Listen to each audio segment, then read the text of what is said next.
Assalamualaikum warahmatullahi wabarakatuh. Jazallahu anna Muhammadan ma huwa ahluhu sallallahu alaihi wasallam. Okay, so today, guys, we're going to be going over the names of some of the Prophet's peace upon him, the name of some of his items. So the names of his swords, the name of his donkeys, name of his armor. I think I said swords already. Yeah, so it's his armor, swords, the name of them, his animals, had a couple horses. He also had a couple of donkeys, and such things like that. We're going to be talking about their names and little information in regards to them too. So that is what we're going to be talking about. Let me just find the page quickly, guys. Let me see.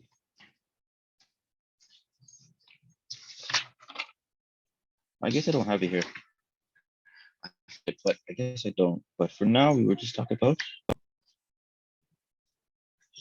Yeah, so I have some of the stuff. Okay, so we'll go over it, inshallah. So far. All right, so the book that I'm going to be reading today, guys, is Shama'il Tirmidhi. It's basically one.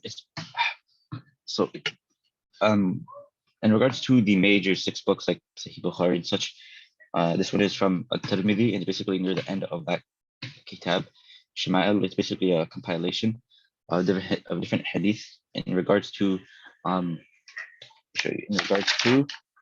of the smaller things of the Prophet. So, for example, how he walked.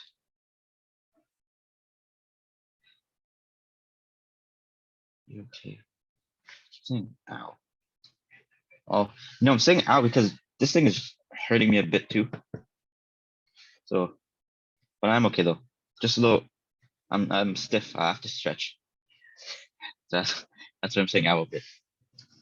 All right. So we're gonna be talking about those things and also the way he walked.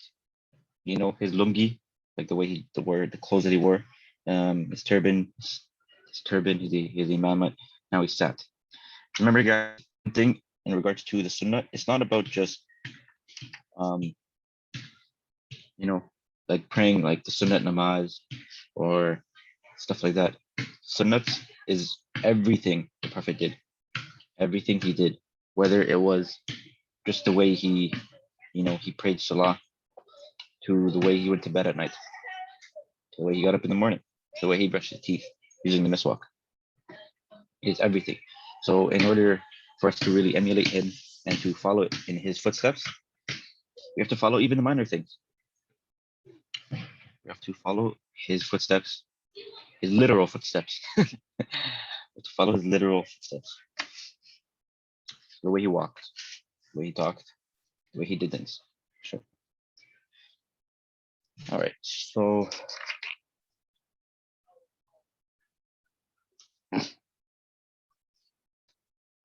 in regards to one of his swords, he had one sword named Dhul Fiqar. Dhul Fiqar. And this sword, the name, it is the one who, I believe it's translates as the splitter. Yeah, the one that splits. Like when you cut something, it splits it in half. So he named it after that. So Dhul Fiqar was a sword that he let me see. I believe Dhul Fiqar was a sword that he received after Uhud. After the battle of Uhud, he got that sword, and he actually gifted the sword to Ali ibn Abi Talib. But you see, the sword is very unique, as the sword had I was trying to do some research on it, and I came to two conclusions, but I wasn't able to distinguish which of the two was the most like authentic version. But basically, it was a sword. So you guys, when you usually see swords, it's let me give you an example. So the sword usually just has one tip like this, just its tip, and then it comes down and you have the handle of the sword. But Dhul Fiqar was a special sword because it had it was from the two variations that I read, it had 2 styles. One, is that the tip was dual tipped. So it would come like this, sort of two tips, and then it would join together into the handle, and then it would come. So it was like this, like two. Actually, let me show you. Let me show you if I can. It was two tips like this. That was one variation, and the other variation was actually two entire swords in one. So the first one is just one sword, two tips, kind of like a snake. You know, you guys ever see a snake's tongue? See how a snake's tongue is like this? So that's what the sword was. One sword with the tip like a snake's tongue. But then the other variation was that of two actual swords that were combined at the handle. It's kind of like this, which is very unique. And I believe they might actually have they might, if not that one, then a sword that's similar to it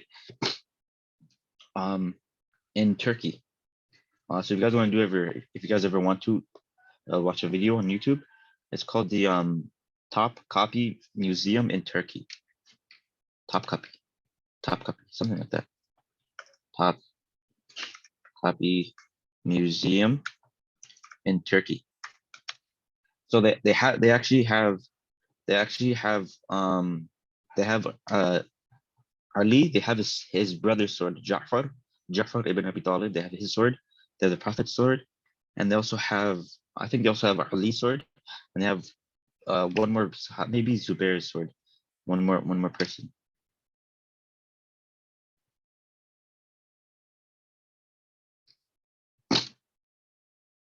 Yeah, I said something like that.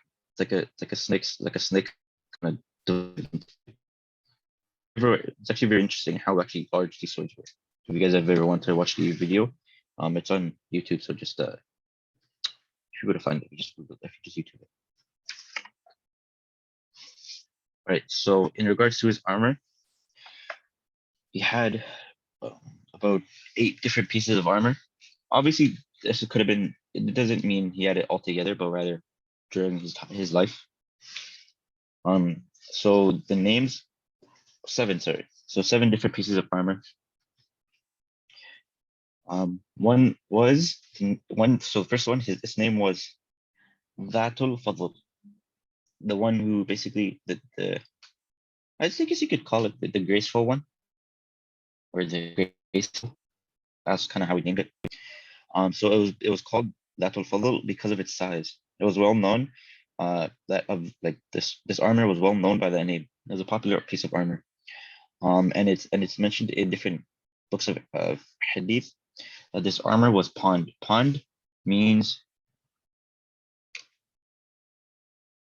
kind of like a trade. So he traded it, basically traded it by a Jew named Abu Shaham. So the Prophet peace upon him traded this armor, or like he received this armor by trading it from a Jew named Abu Shaham. I want to add something quick, which basically, which means that it's not haram to buy and sell from Christians or Jews and such things like that.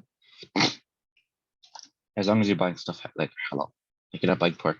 So the next armor was Dhatul Hawashi. Dhatul Hawashi, and it's not describing what that piece of armor looked like. This kitab, but that was just the name of it. So we'll just know the names. The next one is Dhatul Wishah. This sounds like a similar name to Hawashi. This one is Dhatul Wishah.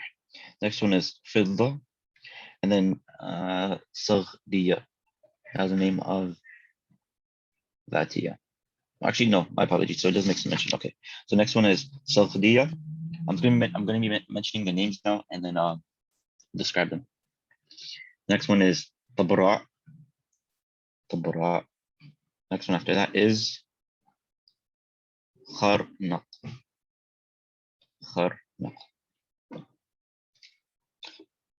So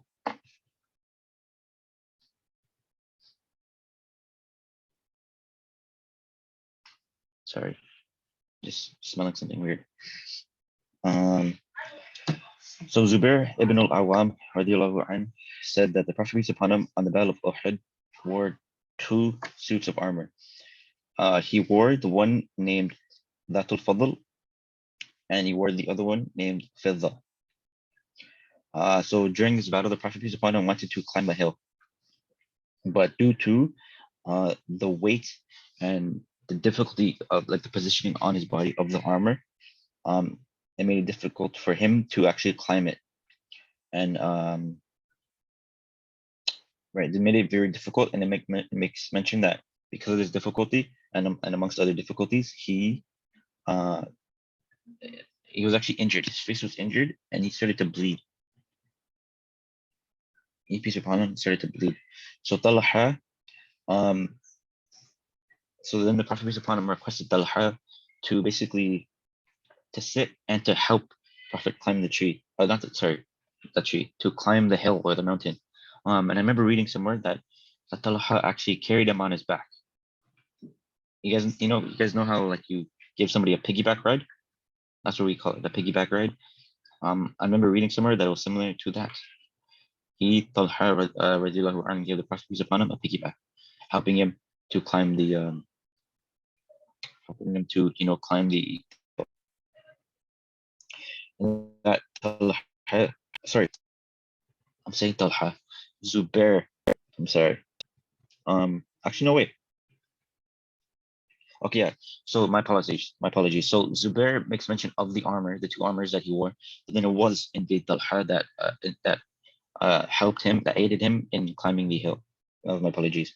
So then the Prophet peace upon him actually praised Talha, and he said that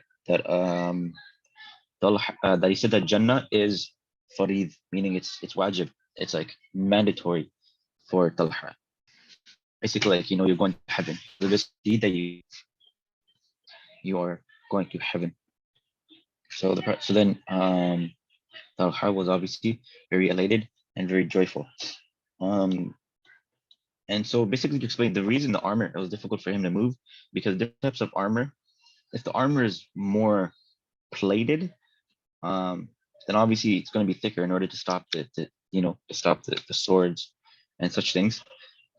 But then also at the same time, sometimes armor it can be stiff. So armor would become straight up like this, and you have your joints. You have to move your arm, but then the armor would come like this straight down, and it'll be one big piece of metal. So then you can't really move your shoulders all too much because this is blocking it. You guys understand? So then you can only really move forward like this. So different armors have, different pros and cons to their usage.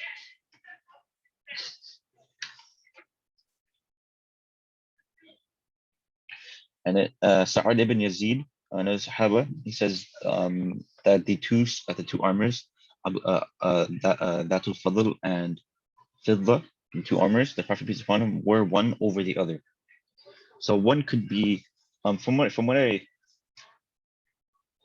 let me see. So from what I've read, it makes mention that one was an actual like a heavy duty steel or like a heavy duty actual metal armor, and the other one mentioned that I remember reading that on his face it was it's like chained. It's like a you guys know when you see a fence, that's what it was like that. It was like a fence. It was what's the word I'm looking for? Yeah, basically tiny little pieces of metal like stuck together like this. Chainmail is the term. Yeah, chainmail. If you guys ever want to see it on Google, it's called chainmail. So very, very, very tiny pieces of metal, like it's stuck together like this. So when you hit it, the chainmail blocks it. And he had like a normal armor. So basically, if you see my topi, so he put on the helmet, and then from the tip of the helmet, the chainmail came down, and it covered from the back of his head all the way around, and then maybe like partial of his face, but obviously not going to cover his eyes, but it can cover here. And then he wrapped his turban around it. He wrapped his turban around his helmet. So one little story, which is kind of hectic.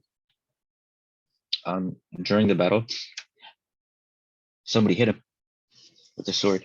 Bash! They hit him on his head, and the chainmail, the inklets or the pieces of it broke, and it got stuck into his cheek, and it was stuck there, and it was causing him to bleed.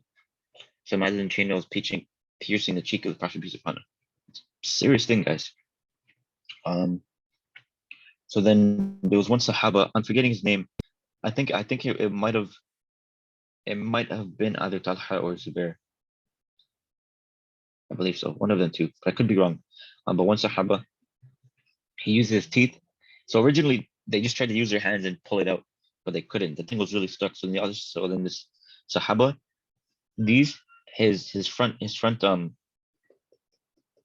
do you call these teeth? Anyways, his two front teeth, these ones, he gripped into the chainmail and he ripped it out. But in this process, he actually lost his two front teeth. He lost his two front teeth trying to help the Prophet remove the chainmail from his cheek. So this is something you guys would obviously, this is sacrifice. That when you do that, as you know, when you guys are living your day-to-day lives, you have to let go of the things that you love, the things that you cherish, the things that you want, that you care for, in order to help someone. Could be your sister, your mom, your brother, your uncle, maybe one of your close friends. To be willing to sacrifice things for the Muslims. So now, obviously, like, you know, if you lose your two front teeth, like, you're not gonna have as good of a smile. You guys understand? So now people may look at you like, oh man, look at this guy. But actually, no. So the Sahaba was, I don't want to say among society, but you know, they knew that his good deed was the reason of him losing his two front teeth. So from what I remember, just kind of like using my own knowledge and everything, I don't think anybody actually made fun of him for it. Maybe like the non-Muslims they took it far, but like the Muslims knew that that was his sacrifice. So the Muslims themselves wouldn't have made fun of him.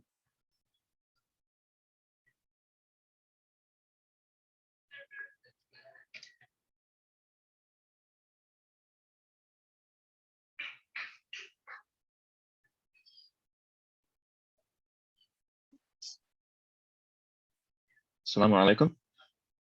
Arshia. All right. I don't is this your first time? Welcome, Sam. Are you just now joining? I don't remember seeing your name. Yeah, I just joined right now. Okay. Are you inside the group chat? Yes. Okay. Okay, good then. Nice to meet you, man. Nice to and welcome. Definitely welcome, brother. How do you pronounce your name though? Is it Arshia? That's my mom's name. Oh, what is your name then, by? Hashim. Hashim. Hashim, yeah. Oh, okay. Brother Hashim. Okay. Oh shoot! What did I just do?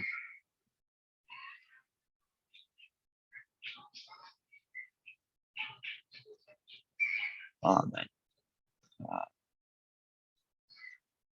Shoot. Okay, this should join again. Sure. Hashim. Okay. Danish, like a battle scar. Yeah, basically like a battle scar. Just like a battle scar. Okay, so Hashim, so today we're just basically going over, just to give you a quick recap, we're going over some of the Prophet's peace upon him, the names of his armor and his body armor and his swords and stuff. Just going over some stuff in regards to that. Are you going to be joining like consecutively now though? Are you going to be with us or? Yeah, most likely. Okay. Then can you type down your email into the chat? Cause I have some stuff I'm going to be sending you. So basically, we have 10 Sahaba, the 10 main Sahaba who were promised Jannah, right? And so the guys, I have like some PDFs in regards to them. So there's about 10 of us or so, right? And so everybody's going to choose one Sahaba. Everybody has chosen one. There's like 2 or 3 left. And then at the end of the month, October 31st is still a Sunday. That selected Sahaba that you have, you are, and obviously everybody else, is going to be teaching a class just about 5 minutes, 6 minutes, on the things that they learned in the PDF. So I made the PDFs myself. They're not too difficult. And basically, it's going to read them and go over them and teach us some of the things that you've learned. So it's still like a whole month from now. So you have lots of time. And then also in regards to that, there are 2 other PDFs I'm going to be sending that are the 99 names of Allah and the 99 names of the Prophet peace upon him. All right. So updated the guys, and I'm going to be self-recording, just recording myself, not in the actual class. Me describing and teaching the 99 names. Well, technically 200, right? And then we're going to be uploading. It's going to be 2 separate videos.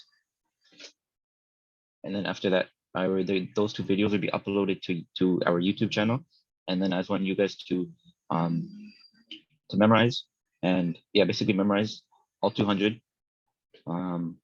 It's just names though. It's very, very simple, just names. And then similarly, at the end of the month, on the 31st or so, we're just going to be testing each other, making sure that everybody knows all of them. So that's just that. That sound good to you? Sure.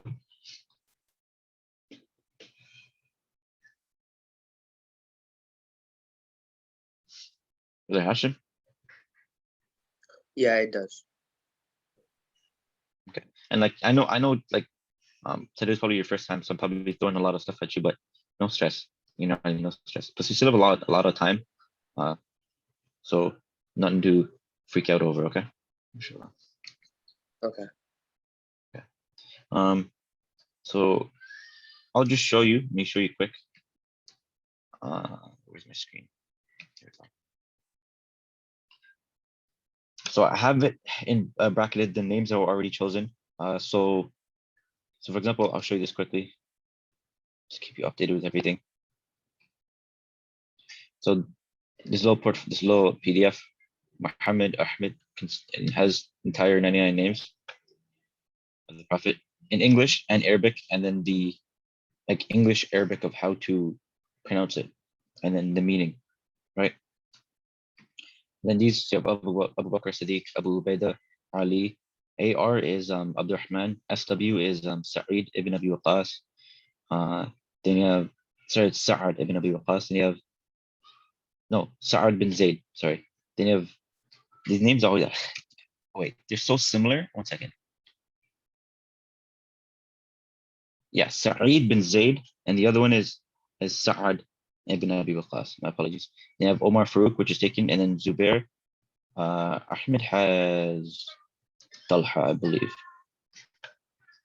Yeah, so Ahmed has Talha. So I'll show you the next names that we have. So we have the few guys we have. We have Zubair ibn al-Awwam. We have him left. Then we have Sa'ad ibn Abi Waqqas. So those are the 2 that we have left. So this is what it looks like. Sa'ad ibn Abi Waqqas. His name, his date of birth, and his the day that he passed away, and just some little brief information of him. Then we have some stories of him, right?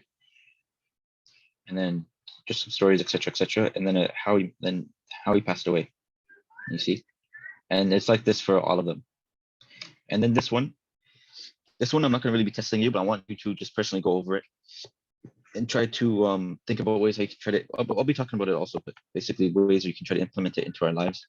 Attributes of a pious Muslim: courageousness, appreciativeness, attentiveness, integrity, taqwa, good mannerisms, etc., etc. Then I have some hadith in regards to it, and I'll go over everything. But this is just basically how it is. I explained everything here. Some Quranic ayat, and then it's just some things. So inshallah, just go over it, and then should be good inshallah.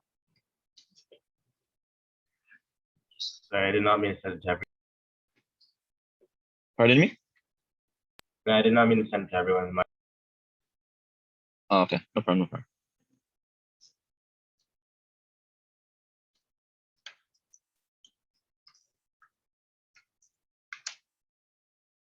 Right. So Yahya, that's basically no, not Yahya. Hashim, sorry. That's basically what we do. Or what we will be doing. So that's that. Do you Okay. have any questions, any complaints or anything? Just let me know. You can, if you don't want to I'm say it, good. you're good. Okay, okay. Cool. Good to know. Good to know. Right, so let's see now.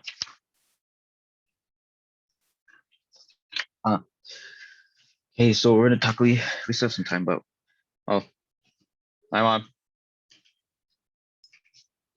Yeah, let's see my mom and balcony. Right. So uh, the next thing, guys, that we're gonna be talking about is Prophet's thobe. So basically, the jubba that he liked to wear. So usually now common days, you guys, when you go to the Muslim store, you just see the one long piece jubba, right, all the way down to your legs, like it's one long piece. But the actual way, I don't say the actual, but the closest to the type of clothing the Prophet wore, peace upon him, was a long version of the shabar kameez. Uh, like those chachas and those uncles you guys see at the masajid, they have like the top and then the pants. So that is a longer version of that would be the thing that the Prophet actually wore. So he did wear like some pants, under his jubba, but then his jubba had a slit in it. So I'm not wearing mine right now, but I can show you guys. But basically, I'm gonna stand up. I'm gonna show you. So the Prophet peace upon he would stand up, right, guys? Everybody could see me and hear me. He would stand up, but then the thing would come from his shoulders all the way down, and the bottom or the ending of the shavar, the top half, would end in between his ankle and like his knee. So roughly in his thigh area. So it was an extremely long piece. So the common shavar or top half of the jubba that the uncles today now wear, it's not that long, right? It ends off like roughly at the what, just below just below your butt, like just below the person's backside. So the actual sunnah version is long enough that it goes all the way to your thigh, and it has a split. So for example, the regular jubba that you guys have, they probably have, it's just very long, and it comes all the way down and it's rounded. So you guys when you try to run, you can't run because it's like the cloth that gets stuck, right? So to avoid that, it's sunnah to have an actual split. So the jubba is not supposed to be one complete um like one complete cloth looking like this at the bottom, like a circle at the bottom, and then and that's just how it is. It's actually supposed to have a split between the front half and the back half. You guys understand what I mean? Maybe if I grab my jubba, it'll be a better explanation. But I I think you guys have understand. one doing them. Like it's like I have a dribble, but like it goes all the way down. It's like the arm top is split. It's like a tiny, like small split. Yeah. But at the bottom.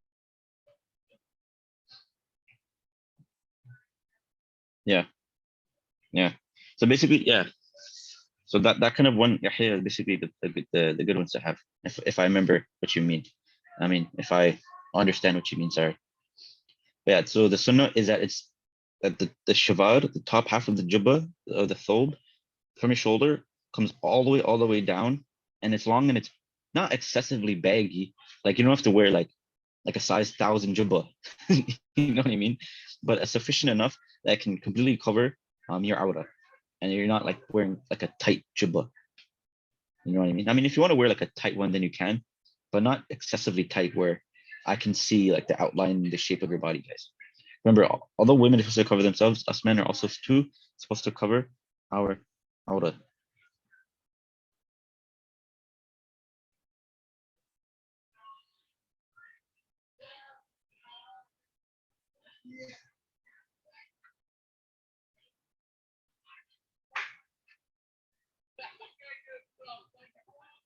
Yeah.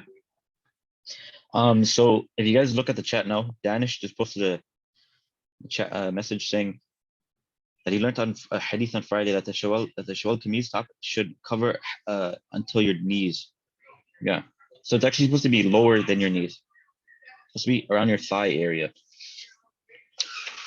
Let me see if I can pull it up here, guys. It's supposed to be down to your thigh. Let me see.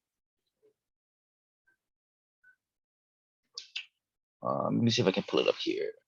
Give me one quick second, guys. Let me see if I can find it.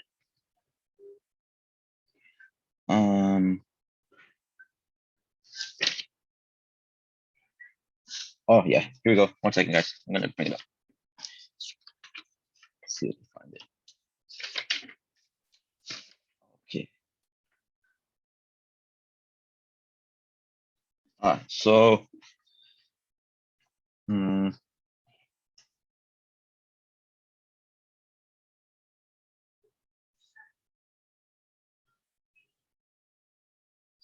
okay, so it says so Salima radiyallahu anha, it says that the Prophet peace upon him loved to wear the qamis the most. The bottom half. The qamis is the bottom half, right, guys? Yeah. So he liked to wear that a lot. But obviously, in regards to what Danish was saying, so the qamis is supposed to be big, and it usually has string, if you guys can find that one.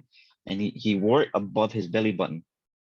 That's what we do. He wore it above his belly button. Like nowadays, we wear ours on our, what do you call it?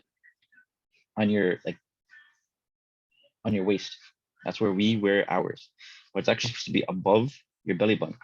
Because for us men, all of us men, our aura, the parts that we are supposed to cover is from your belly button, above your belly button, down to your knees.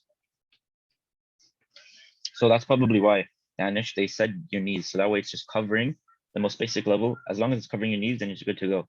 But remember as I was just mentioning, Danish, is that in order to reconcile basically between that, is that if the ending of the jubba just covered your knees and then it had to split and you have your pants, if you were to take off the pants for whatever reason, let's say you fell in mud, the split would still show your legs, your knee would still show. So the shavar, not the qamis, not the pants, the top half should be long and it should end off with basically the middle of your thigh. It should end off at the middle of your thigh. And then you can have that split of the cloth. So that way it allows you to run and move your legs and more maneuverability. But it is supposed to go towards your, what do you call it? It is supposed to go towards in the middle of your knee. That's when that is when it is supposed to end.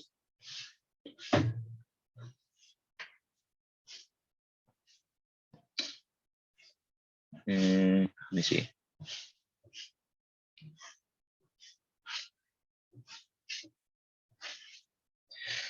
So it says here that the Prophet peace upon him also had a lungi. A lungi, I believe, is just a cloth, right, guys? I know that although I don't really see too much, but just can you guys confirm with me that the lungi is the long cloth, right? They kind of wrap around. I believe that's what it is, right? Yeah. I'll double check and I can always get back to you, but I believe that is what that part is. And it's just a long lungi. So it says now, so Ibn Abbas radiallahu anhu, he narrates that the qamis, pants of the Prophet peace upon him, was not very long. Oh no, sorry. So it looks like, one second.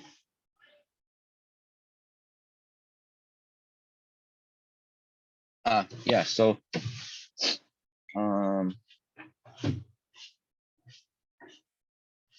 okay, so the hadith that I'm reading right now is kind of confusing me, but it's saying basically that it's basically saying exactly what I said to you guys, that the sleeves were not excessively long. So the sleeve, it said that it would kind of end like here, right where this I don't know what you call it, but this bone usually ends here. Like, it's not like out, it's not out here and extremely excessive. I mean, there's nothing wrong with it. It's not haram. It's not haram, guys. But that's just how it is. He had it kind of like here, and it wasn't too excessively long. Like the wrist, maybe? Is that Yeah, what the wrist. Yeah, the wrist. But I'm thinking of the bone that's right here, the wrist bone specifically. You know what I mean? Yeah. So it's that. Yeah, it says that, and then the thing was not. So remember, I told you guys that wasn't excessively long. So sometimes when you guys go and you buy the normal jubba, it comes all the way down and it passes your ankles. So that's haram, guys. So you're not supposed to wear anything, even jeans, or like when you're wearing just normal pants. It's not supposed to be below your ankle bone. So it's always good to, if you ever get a new jubba, always try to get it trimmed or like stitched or something, so that's above your ankle. Okay. And if you guys ever get the kameez, the pants, make sure that you fold it above your ankle, especially when you're praying, especially when you are praying. So now it continues. So Allama Shami, who was basically one wasn't a Sahaba, but he was just one big he was a scholar, like a mufti, says that the shavar it should reach halfway down the calf. The calf is like, was I saying your thigh from before? Sorry, guys. I meant your calf.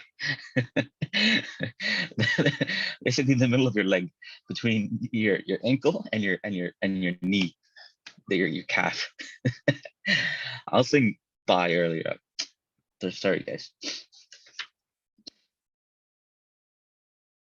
And then there was another one. So one more hadith. So Asma bin Zayd radiallahu anhu says that the sleeve of Rasulullah, sleeve of the Prophet peace upon him, like the sleeve of his shirt reached to his wrists. So right now, mine is kind of long. So right now it's like this, but it should reach until your wrist, kind of like that. You see, that is how it should reach. But sometimes you guys, when you buy clothes and you wear it or it gets wet, it's like super stretchy. And then when you go and dry it and you wash it, it's like comes back down. Sometimes you'll have that kind of stuff. So that's not something to overthink about. You can just ignore that. If you do try to get like a super sunnah, type of shavar kameez, you should have it here. And now I am getting a bit let me see.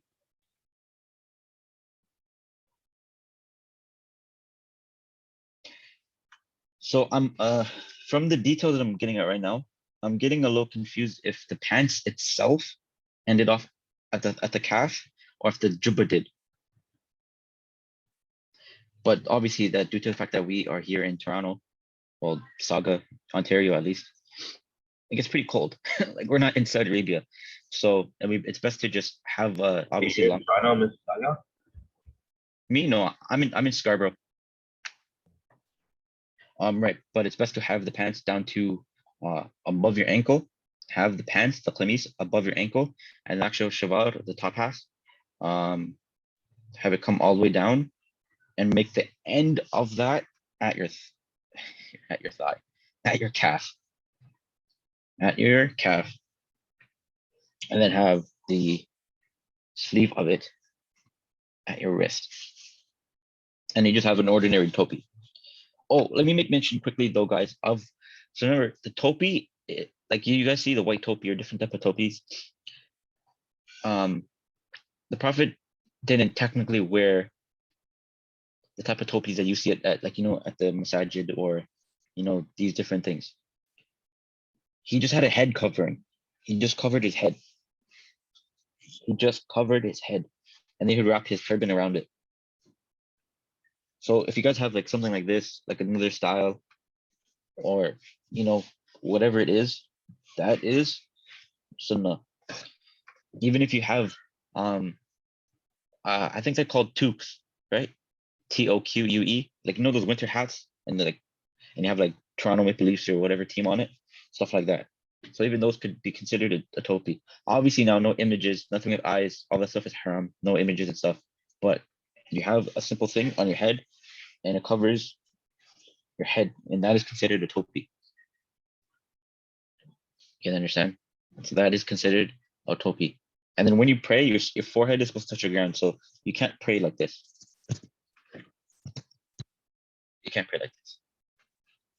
You move it up and you allow your forehead to touch the ground. When you're praying, your forehead is supposed to touch the ground.